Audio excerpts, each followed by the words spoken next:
राजा परीक्षित कहते हैं कि ऐसा समय आने वाला है तो तुम्हारा तो मर जाना ही अच्छा है। वो तलवार निकालते हैं। कलयुग कहे मुझ में लाख अवगुण है, पर एक ऐसा गुण है जो किसी युग में नहीं था।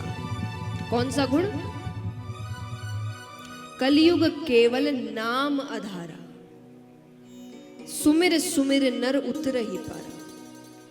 यानी जो बाकी युगों में आपको वर्षों तपस्या करनी पड़ती थी, वैराग्य लेना पड़ता था भगवान को प्राप्त करने के लिए, वो कलयुग में केवल नाम जपने से हो जाएगा। सिर्फ नाम जपने से भगवान मिल सकते हैं। कलयुग केवल नाम आधारा। राजा परीक्षित का ये तो बहुत ही अच्छा गुण है, इससे तो भगवान बहुत अच्छे से मिल सकते हैं सबको। बोले हाँ, पर वो कहे तुम मेरे राज्य में नहीं रह सकते, मेरे राज्य से बाहर जाओ। कलयुग कहे पूरा तो आपका ही राज्य है, सब तो जीत लिया आपने, कहाँ जाऊं? बोले वहां जाओ जहां मदिरा पान होता है, जहां गलत संग होता है, जहां जुआ खेला जाता है, जहां नशा इत्यादि होता है। कलयुग कहे वो प्लॉट तो मैंने पहले से ही बुक करके रखे।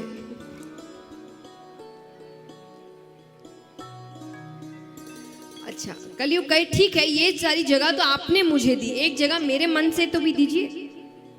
बोले कौन सी जगह? बोले मुझे सोने में स्थान दीजिए। सोना यानी स्वर्ण। राजा भूल गए, राजा ने सोने का मुकुट पहन के रखा था। उसने कहा, राजा ने कहा ठीक है, लेकिन इन जगहों के अलावा, ऐसे तो देखिए कलयुग हर जगह ही आएगा, पर ये जो कुछ जगहें हैं, ये जगह छोड़कर राजा ने वचन लिया कि 5000 वर्षों तक अपना असर मत दिखाना। उसने कहा ठीक है। अब हम कहते कलयुग आ गया, कलयुग आ गया, कलयुग आ गया। कलयुग की आयु कितनी है बताइए? 5000 तो उन्होंने मांगे थे कि 5000 तक असर मत दिखाना। कलयुग की आयु कितनी है? 4,32,000। उसमें से 5000 माइनस कर दो, क्योंकि वो राजा परीक्षित ने मांग लिए थे। अभी मुझे ठीक रूप से नहीं पता, पर 5100 समथिंग कुछ हुए हैं। यानी अभी तो बिंदु मात्र है, क्योंकि 5000 तो हटा दिए जाएंगे, वो तो राजा परीक्षित ने मांगे थे। तो अभी क्या आया है कलयुग, जिसकी आयु 4,32,000 है, वो तो अभी बिंदु मात्र है। असर तो तब होगा जब वो यौवन अवस्था प्राप्त करेगा। अभी तो उसकी आयु ही क्या हुई है। तो अभी अगर हमें लग रहा है कलयुग आ गया, कलयुग आ गया, तो सोचिए तब तो कितना आएगा, क्या क्या होगा। तो यहां पर वो कुछ जगहें उसने मांग ली, तो उसमें से एक था सोना। सोने का मुकुट वो पहन कर रखे, कलयुग प्रवेश कर गया। अब यहाँ राजा शिकार खेल रहे हैं। शिकार खेलने में इतने धुन में है, दौड़ते जा रहे, रथ उड़ाते जा रहे हैं कि वो भटक गए। सैनिक कहीं भटक गए, राजा कहीं भटक गए। अब उनको प्यास लग रही है, क्योंकि खाना पानी सब सैनिकों के पास था। उनको बहुत प्यास लग रही है।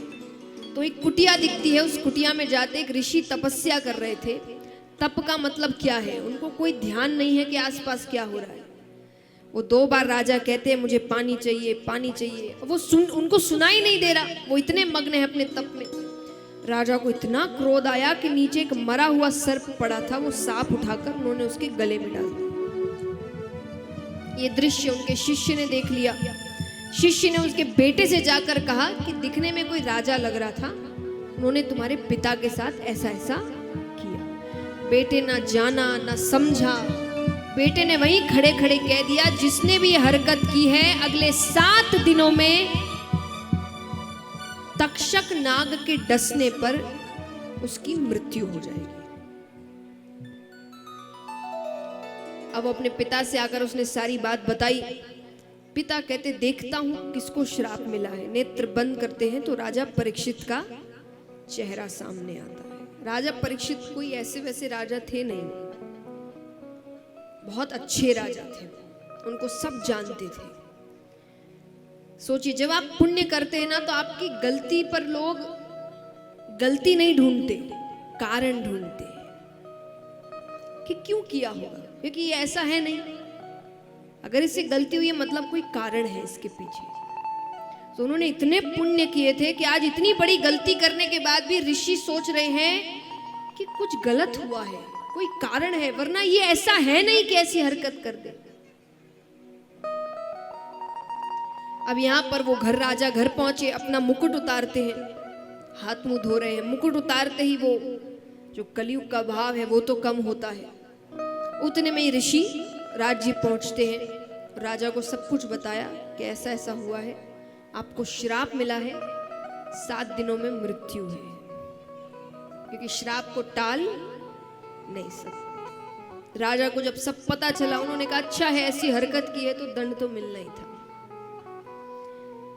पर इतने पुण्य किए कि अब यहां सारे ऋषिगण एकत्रित हुए हैं कि क्या करें कि इसको 7 दिन में मुक्ति मिल जाए, ये नरक ना जाए। अब मानो भगवान ने कृपा करी थी कि उसी वक्त सुखदेव जी का आना होता है। सभी ने सुखदेव जी से कहा कि आप इनको श्रीमद् भागवत कथा सप्ताह पारायण सुनाइए। सुखदेव जी मान जाते हैं।